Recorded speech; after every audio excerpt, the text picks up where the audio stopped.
The jewelry store gleamed like a palace of glass and gold. Soft music drifted through the air, and the scent of expensive perfume clung to the polished counters. It was the kind of place where silence cost money, and every glance carried quiet judgment. The bell above the door chimed, and an elderly black woman stepped inside. Her name was Evelyn Brooks, 68 years old, a dark-skinned woman with proud shoulders and calm eyes that had seen both war and peace. Her coat was plain but pressed, her shoes clean yet worn. Under the bright lights, her skin seemed to carry its own glow. For a moment, the room froze. Two white women near the diamond display exchanged glances. One leaned closer and whispered, just loud enough to be heard, "Wrong store, maybe?" The other giggled softly, probably thought this was a payment center. Evelyn heard them but didn't react. She'd heard worse. She moved toward the counter, her steps slow, her hands trembling slightly. Not from fear, but age. Behind the glass stood Travis, a young white clerk with slicked back hair and a perfectly straight tie. His smile was practiced, polite, but hollow, the kind that concealed insult beneath courtesy. "Afternoon, ma'am," he said smoothly. "Are you looking for someone?" Evelyn's voice was gentle. "I'm looking for something. A bracelet. Silver, if you have it." Travis tilted his head, the smile tightening. "Our silver collection starts at 2,000. That might be a little out of reach." Her eyes lifted slowly to meet his. "I didn't ask what you think I can reach, young man," she said evenly. "I asked if you have silver." The smile slipped from his face. His coworker Lydia, sharp-voiced, blonde and nosy, stepped closer and whispered, "We really need to start checking who walks in here. She doesn't look like our usual clients." Evelyn turned toward her, the corners of her lips curling faintly. "My dear," she said, "I didn't know jewelry stores had a dress code for buying memories." Lydia rolled her eyes. "We just don't want any misunderstandings." Travis nodded stiffly. "You understand, ma'am, we've had incidents lately. It's policy to keep an eye on anyone acting unusual." Evelyn glanced around the room. "Unusual?" she asked softly. "You mean anyone who looks like me?" Silence spread through the room. A man in a suit near the display pretended to browse, but clutched his wallet a little tighter. Evelyn's jaw tensed, but her voice remained calm. "Funny," she said, "how you never look twice at the people who actually have something to hide." Travis straightened behind the counter, his smile gone. "Ma'am," he said coldly, "please lower your voice. You're making our other customers uncomfortable." Evelyn drew a long breath. "I'm not raising my voice," she replied softly. "You're just not used to hearing someone like me speak firmly." Lydia's lip curled. "You people always get defensive." Evelyn's expression didn't change, but her eyes darkened. "My people," she said, "have had to defend themselves for 400 years. Old habits die hard." Lydia stepped back, flushed with offense. "That's enough, ma'am." Travis leaned forward. "If you're not here to make a purchase, I'll have to ask you to leave." Evelyn pointed to the display.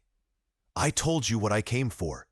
He hesitated, then whispered something to the security guard by the door. The guard nodded and reached for his radio. Evelyn's eyes followed the movement. "Calling for backup already?" she asked, her tone calm. Travis forced a laugh. "Just standard protocol." Evelyn smiled faintly, the kind of smile born from surviving arrogance too many times to count. "Protocol," she murmured. "It's always had a funny way of working against my kind." The room remained thick with silence. Lydia crossed her arms. "Sir," she said, "she's clearly here to cause a scene." Evelyn met her gaze. "Child," she said quietly, "if I wanted to cause a scene, you'd already know it. I came here for a bracelet, not a lesson. But it seems you all need one anyway." Travis turned away and muttered under his breath, "Unbelievable." He gestured subtly toward the door. Moments later, the glass door opened. A uniformed police officer stepped inside, his boots echoing on the marble floor. Every head turned. Evelyn simply sighed. She'd seen that look before. The look that saw her skin before her soul. As the officer's shadow stretched across the floor, the soft music faded. The air grew heavy. Evelyn straightened her back and whispered to herself, "Here we go again." The officer, tall, white, mid-40s, with a square jaw and cold eyes, scanned the room.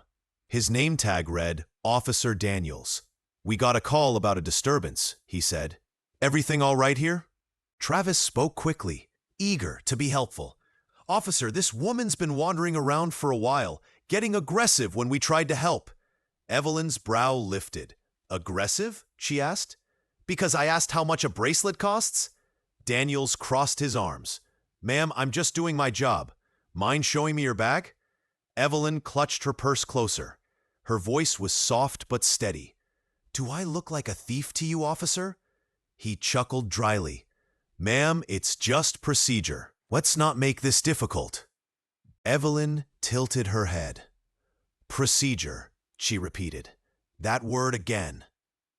Lydia muttered, "If she's got nothing to hide, she should just cooperate." Evelyn's tone sharpened. "And if you had any decency, you wouldn't speak to your elders that way." Daniel stepped closer. "That's enough. Bag, now." The air thickened. Customers stared. One man whispered, "Just listen to the cop, lady." Evelyn turned toward him. "People like you," she said, "are why this keeps happening." The man looked away, ashamed. Daniels held out his hand. "Last warning, ma'am." Evelyn hesitated, then placed her worn brown purse on the counter. Her hands trembled, not from fear, but fury. Daniels unzipped it, sifting through her few belongings: a folded handkerchief, some receipts, reading glasses, and a small velvet box. "What's this?" he asked. Evelyn's voice was low. "Something you wouldn't understand." He flipped it open. Inside lay an old military medal, dulled with time, but shining still under the bright lights. Travis frowned. "What is that? Some thrift store trinket?" Evelyn's eyes hardened. "No," she said. "That's a reminder of who I once was." Bump! Daniel shut the purse and handed it back.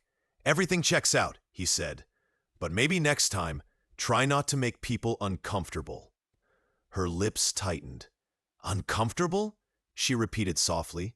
"You mean the way you made me feel the moment I walked in?" Lydia muttered.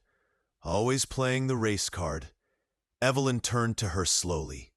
"It's not a card," she said, "if it's the truth." Daniel sighed. "Let's go, folks. Nothing to see here." But everyone saw. Every whisper, every sideways glance, every ounce of guilt hung in the air.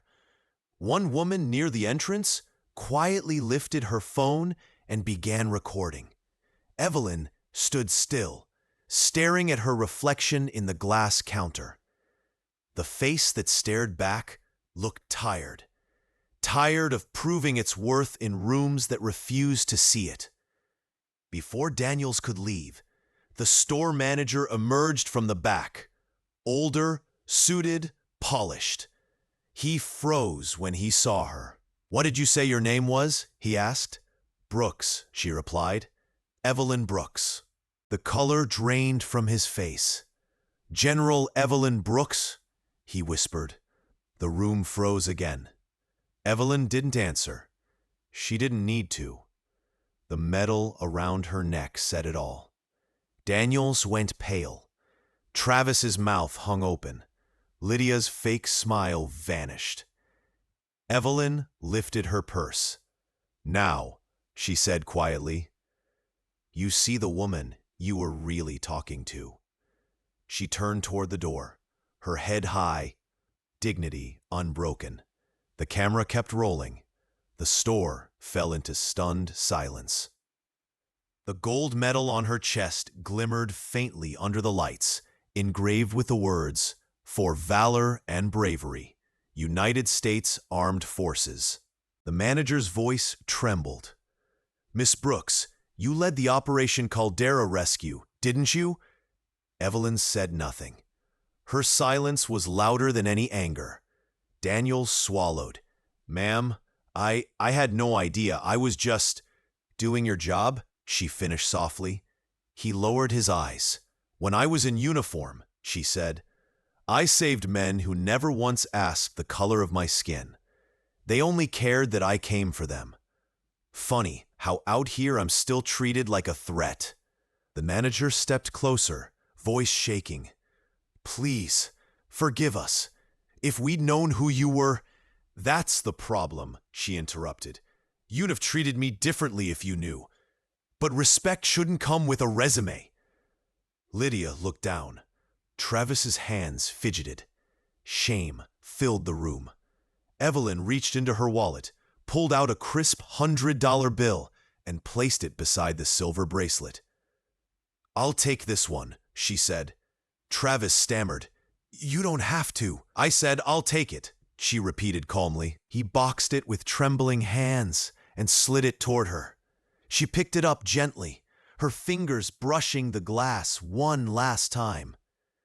Before she reached the door, a soft voice spoke behind her. It was the young woman recording, her eyes wet. "Ma'am," she whispered, "thank you for everything." Evelyn smiled faintly. "I didn't do it for thanks, child. I did it so one day women like you wouldn't have to fight to be seen." She pushed open the glass door. The bell chimed softly as she stepped into the sunlight. The medal on her chest caught the light, flashing like a star. Behind her, the manager turned to his shaken staff.